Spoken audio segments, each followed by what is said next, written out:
Hello everyone. Managerial accounting में अब तक हमने पढ़ा है activity based costing unit 2। Unit 3 में आपका था marginal costing and absorption costing, वो भी हमने देखा। इसके अलावा उसमें cost volume profit analysis, break even analysis, profit volume ratio, margin of safety, ये हमने देखा। आज हम आगे बढ़ेंगे यूनिट 4 की तरफ, जिसमें हमें पढ़ना है मैनेजरियल डिसीजन मेकिंग।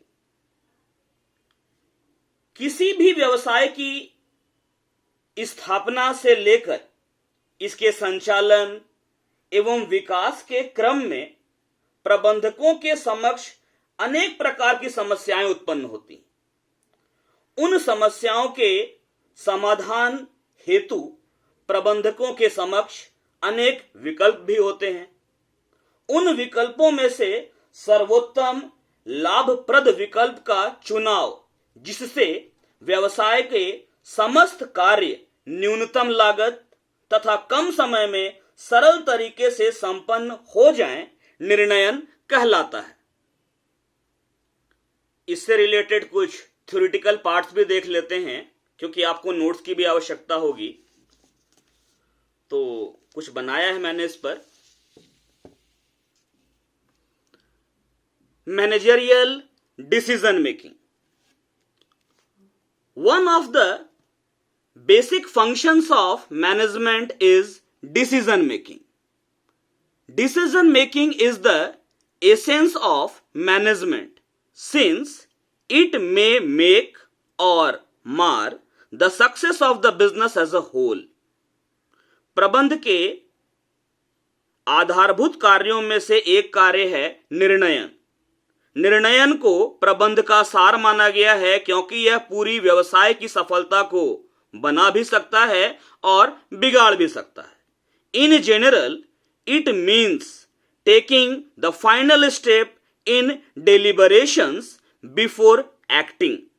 सामान्य शब्दों में निर्णयन का मतलब है कार्य करने से पहले अंतिम चरण में किया जाने वाला विचार विमर्श।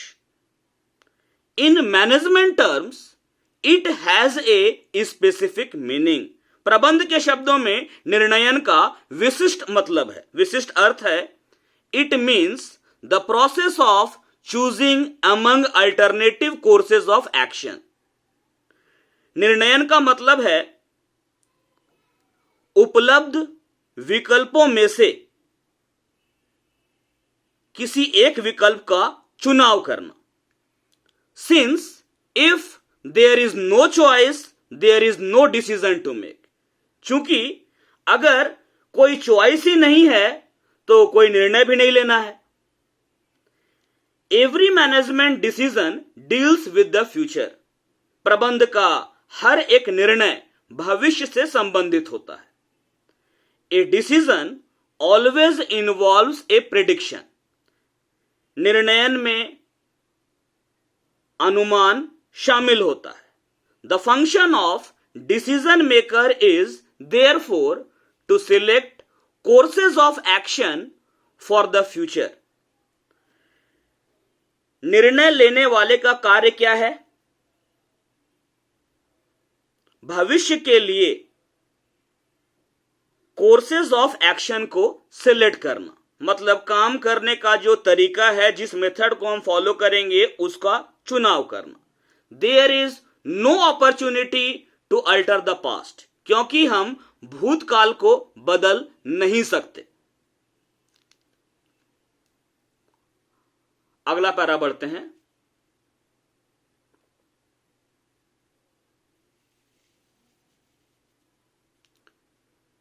फ्यूचर इज रिस्की, भविष्य जोखिमों से भरा पड़ा है। Of course routine decisions do not involve much of risk. हालांकि यह भी तय है कि रूटीन प्रकृति के जो निर्णय होते हैं वो जोखिमों से भरे नहीं होते हैं। However, most of the top management decisions are not of a routine nature. यद्यपि उच्च प्रबंध के द्वारा लिए जाने वाले निर्णय रूटीन प्रकृति के नहीं होते हैं.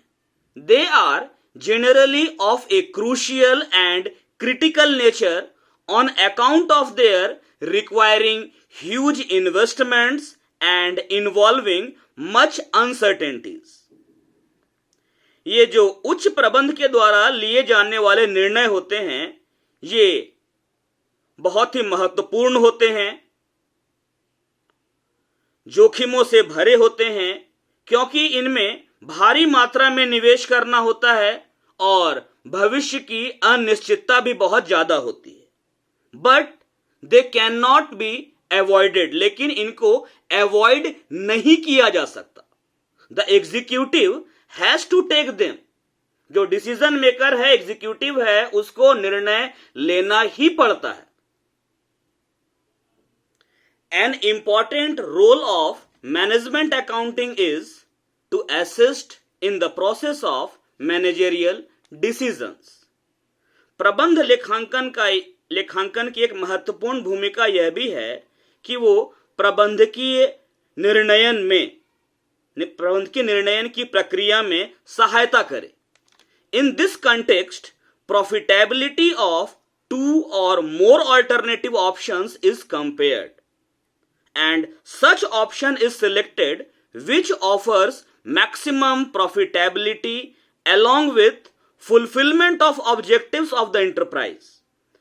इस संदर्भ में दो या दो से अधिक विकल्पों की लाभप्रदता की तुलना की जाती है और उस ऑप्शन को, उस विकल्प को चुना जाता है जो कि सबसे ज्यादा लाभदायक होता है और साथ ही संस्था के उद्देश्यों को पूरा करता है.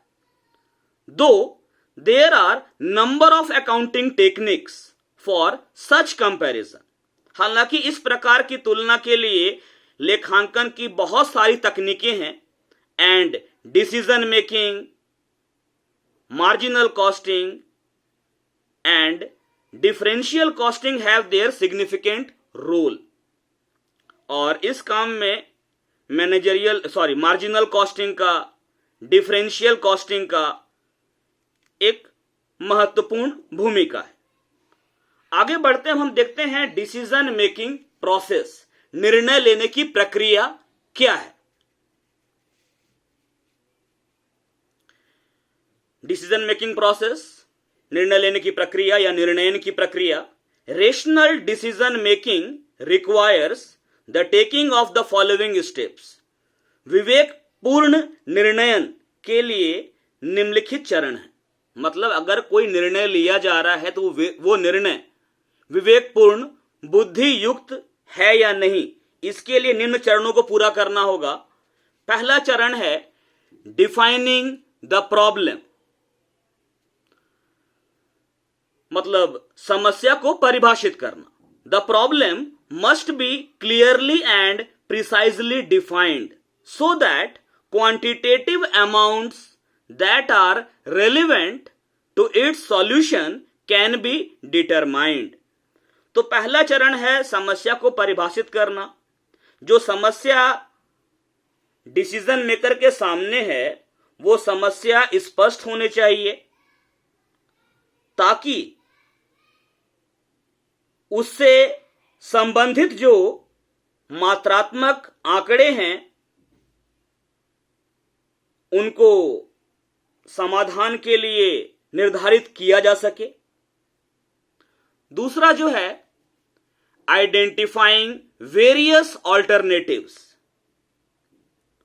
मतलब विभिन्न विकल्पों की पहचान करना जिससे जो समस्या चरण 1 में आई थी उसका समाधान निकल सके. The possible alternative solutions to the problem should be identified. मतलब समस्या के समाधान के लिए जो उपलब्ध या संभावित विकल्प हैं उनकी पहचान करना. Sometimes consideration of more alternative solutions may make the matters more complex. कभी कभी ऐसा होता है कि समस्या के समाधान के लिए बहुत ज्यादा विकल्पों पर विचार किया जा रहा है तो समस्या का समाधान बहुत ही जटिल हो जाता है. In order to do away with this difficulty, after having identified all alternatives, the analysts should eliminate on a judgment basis those that are clearly unattractive. तो इस प्रकार की समस्या से निजात पाने के लिए क्या करना होगा? जब समस्या के समाधान के लिए विकल्पों की पहचान कर ली जाए, तो जो विश्लेषक है उसको अपने निर्णय के आधार पर ऐसे विकल्पों को हटा देना चाहिए जो कि आकर्षक नहीं है, स्पष्ट नहीं है. A detailed analysis of the remaining alternatives should then be done. इसके बाद जो बचे हुए विकल्प हैं, शेष विकल्प हैं, उनका विस्तार से विश्लेषण करना चाहिए ताकि समस्या का समाधान हो सके. तीसरा चरण है इवैल्यूएटिंग क्वांटिटेटिव फैक्टर्स. मतलब जितने मात्रात्मक पहलू हैं उनको इवैल्यूएट करना, उनका मूल्यांकन करना.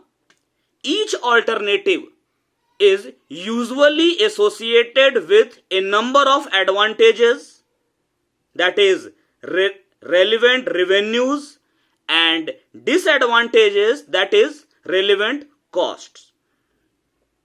जितने भी विकल्प हमारे सामने होते हैं उनमें से हर एक विकल्प के कई फायदे होते हैं और नुकसान भी होते हैं. फायदों को हम रेलिवेंट रेवेन्यू कह सकते हैं और नुकसान को रेलिवेंट कॉस्ट भी कह सकते हैं. The decision maker should evaluate each of the relevant factors in quantitative terms to determine the largest net advantage. तो डिसीजन मेकर को, निर्णय लेने वाले को क्या करना चाहिए? उसको हर एक विकल्प में जो रेलिवेंट फैक्टर्स हैं, एडवांटेज और डिसएडवांटेज के, उनको मात्रा के रूप में, मतलब कि परिमाण में, मात्रा में, क्वांटिटी के टर्म में उनको डिटरमाइन करना चाहिए, निर्धारण करना चाहिए, ताकि जो सबसे ज्यादा शुद्ध फायदा है वो पता चल सके. मतलब कौन सा विकल्प हम फॉलो करें कि हमको एडवांटेज सबसे ज्यादा हो. अगला चरण है इवैल्यूएटिंग क्वालिटेटिव फैक्टर्स. गुणात्मक पहलुओं का भी मूल्यांकन करना होगा.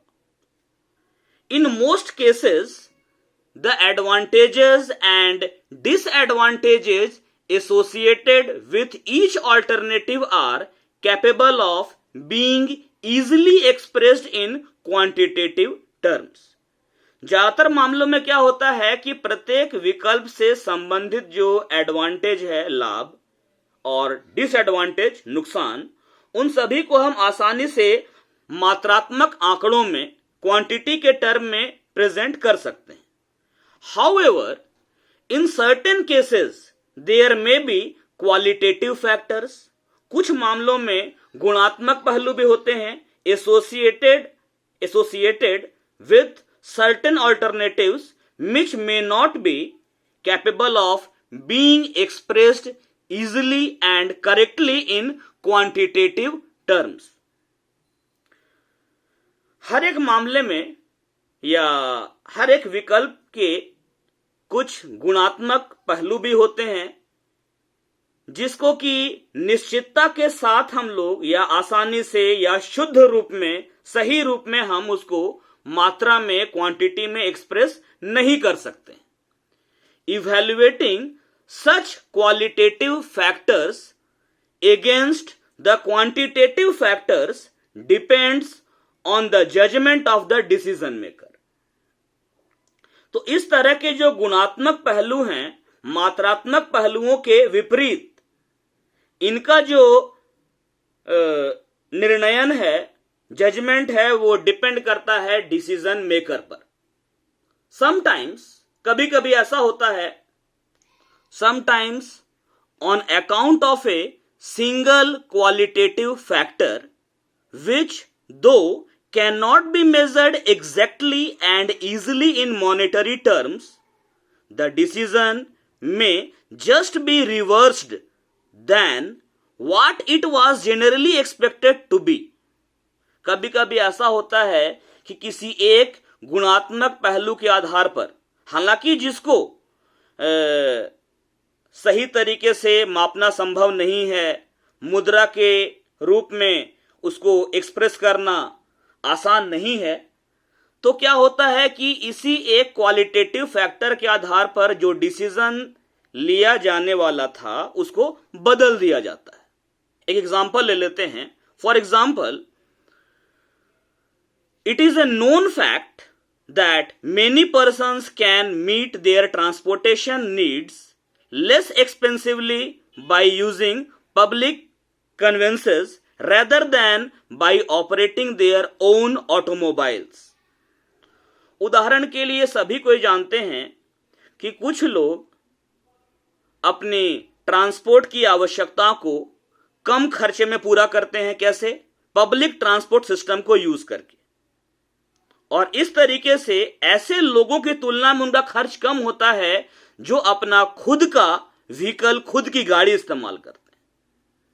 इन स्पाइट ऑफ दिस, ऐसा होते हुए भी, people own and use their own automobiles for reasons of prestige, convenience और other factors which can not be measured in quantitative terms. ये सभी कोई जानते हैं कि अपने माने खुद की गाड़ी इस्तेमाल करने की तुलना में पब्लिक ट्रांसपोर्ट सिस्टम को यूज करना कम खर्चीला है, लेकिन फिर भी कई कारणों से, जैसे प्रेस्टीज, सुविधा और भी कई कारण हैं जिन कारण से लोग पब्लिक ट्रांसपोर्ट सिस्टम को यूज ना करके अपनी खुद की गाड़ी का इस्तेमाल करते हैं। पांचवा स्टेप है ऑब्टेनिंग एडिशनल इंफॉर्मेशन, अतिरिक्त सूचनाएं प्राप्त करना। In case the decision maker feels necessary, he may ask for additional information। अगर निर्णय लेने वाले को आवश्यक महसूस होता है तो वो अतिरिक्त सूचनाओं की मांग कर सकता है। As a matter of fact, many decisions could be improved by obtaining additional information and it is usually possible to obtain such information. वास्तव में अगर देखा जाए तो बहुत सारे निर्णयों को अतिरिक्त सूचनाओं के आधार पर सुधारा जा सकता है और इसी सुधार के कारण से अतिरिक्त सूचनाओं की मांग भी की जाती है। मतलब जो इंफॉर्मेशंस आपको अवेलेबल है उसके अलावा और जो भी एडिशनल फैक्टर्स हो सकते हैं, उन सभी के बेस पर डिसीजन लेने से आपका डिसीजन ज्यादा सटीक होता है। सिक्स्थ स्टेप है सिलेक्शन ऑफ एन ऑल्टरनेटिव, विकल्प का चुनाव। After having identifying, evaluating, waiting and obtaining additional information, if necessary, the decision maker can select the alternative and act on it। जब डिसीजन मेकर बहुत सारे विकल्प और अतिरिक्त सूचनाएं प्राप्त कर लेता है, उनकी पहचान कर लेता है, मूल्यांकन कर लेता है, उनमें तुलना कर लेता है, तो अब डिसीजन मेकर जो है इसके बाद में किसी एक विकल्प को चुन सकता है और उस पर काम कर सकता है। आखिरी चरण है appraisal of the results. Having implemented his decision, the decision maker should also from time to time carry out an appraisal of the result. जब डिसीजन मेकर अवेलेबल ऑल्टरनेटिव्स में से बेस्ट ऑल्टरनेटिव को सेलेक्ट करके implement कर देता है, तो इसके बाद निर्णय लेने वाले को चाहिए कि वो समय समय पर परिणामों का मूल्यांकन करे। This will help him in correcting his mistakes. इससे क्या होगा कि उससे जो गलतियां हुई हैं उनका सुधार किया जा सकता है। रिवाइजिंग हिज टारगेट्स, उसके जो टारगेट हैं उनको पुनः संशोधित किया जा सकता है। And making better prediction in the times to come, और आने वाले समय में ज्यादा अच्छा अनुमान लगाया जा सकता है। आगे बढ़ते हैं, अब बात करते हैं टाइप्स ऑफ डिसीजंस, निर्णयों के प्रकार जो कि टॉप मैनेजमेंट के द्वारा लिए जाते हैं और जिसमें मैनेजमेंट अकाउंटिंग हेल्प करता है। तो वो कौन से निर्णय हैं? पहला है उसमें मेक और बाई, बनाएं या खरीदें। टॉप मैनेजमेंट के सामने कई बार यह समस्या आती है कि जो गुड्स वो प्रोड्यूस कर रही है उस गुड्स में लगने वाला कोई एक कंपोनेंट कंपनी खुद से बनाए या बना बनाया रेडीमेड मार्केट से खरीदे। दूसरा, ऐड और ड्रॉप, कोई नया प्रोडक्ट बिजनेस लाइन में इंक्लूड किया जाए या किसी एग्जिस्टिंग प्रोडक्ट को ड्रॉप कर दिया जाए, हटा दिया जाए। जैसे मान लेते हैं अब तक आप बना रहे थे बाथ सोप और शैम्पू, ठीक है, अब आपको डिसाइड करना है कि फेस वॉश भी अलग से बनाया जाए। ये हो गया ऐड वाला डिसीजन। ड्रॉप, जैसे मान लेते हैं आप बना रहे हैं बाथ सोप, नहाने का साबुन, shampoo, face wash, body lotion, ठीक है। तो अब मान लेते हैं सिचुएशन ऐसा है कि आपको किसी एक प्रोडक्ट में कंटिन्यूअसली लॉस हो रहा है, तो अब आपको डिसाइड करना है कि किस प्रोडक्ट को हम लोग ड्रॉप कर दें, आगे प्रोड्यूस ना करें। थर्ड है सेल और प्रोसेस, प्रोडक्ट को इमीडिएटली बेच दिया जाए या इसको फर्दर प्रोसेस में डाला जाए। चौथा है ऑपरेट और शट डाउन, बिजनेस को कंटिन्यू किया जाए या बंद कर दिया जाए। पांचवा है स्पेशल ऑर्डर, अगर कंपनी को प्रोडक्शन के लिए कोई स्पेशल ऑर्डर मिलता है, बाहर से मिलता है, मान लेते फॉरेन से ऑर्डर आ गया, तो ऐसे ऑर्डर को एक्सेप्ट किया जाए या नहीं किया जाए। छठा है प्रोडक्ट मिक्स, उत्पाद मिश्रण, अगर कंपनी वैरायटीज ऑफ प्रोडक्ट में डील कर रही है तो प्रोडक्ट मिक्स कैसा हो। जैसे कंपनी प्रोड्यूस कर रही है bath soap, shampoo, face wash, तो कितनी क्वांटिटी में बाथ सोप बनाया जाए, कितनी क्वांटिटी में शैम्पू बनाया जाए और कितनी क्वांटिटी में फेस वॉश बनाया जाए, ताकि कंपनी को मैक्सिमम प्रॉफिट हो। और सातवां जो पढ़ना है हमें, प्राइसिंग डिसीजंस,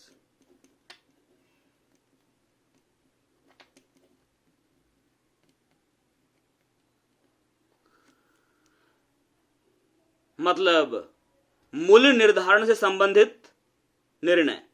जैसे मान लेते हैं हम किसी नए मार्केट में जिसमें अब तक हमारा प्रोडक्ट नहीं बिकता था, वहां अपना प्रोडक्ट लॉन्च करने जा रहे हैं, तो उस नए मार्केट में तो ऑलरेडी पहले से ही सप्लायर लोग होंगे, तो उन सारे एग्जिस्टिंग सप्लायर्स के बीच में अपनी जगह बनाने के लिए हमको अपना प्रोडक्ट का प्राइस कम करना पड़ेगा। तो प्रोडक्ट का प्राइस कितना कम किया जाए, इस तरह का जो डिसीजंस है वो हमको देखना है। अगले क्लास में हम प्रैक्टिकल देखेंगे मेक और बाय डिसीजन का। Thank you for watching the video. आप लोग अपना अटेंडेंस गूगल फॉर्म से बनाइएगा। और अब हमको लगता है कि नेक्स्ट वीक में आपका मिड सेम एग्जाम शुरू होगा, तो मिड सेम की तैयारी अच्छे से कीजिए, अदरवाइज आपको बहुत प्रॉब्लम होगा। बिना पढ़े एग्जाम दीजिएगा तो क्वेश्चन सॉल्व नहीं होगा। Thank you.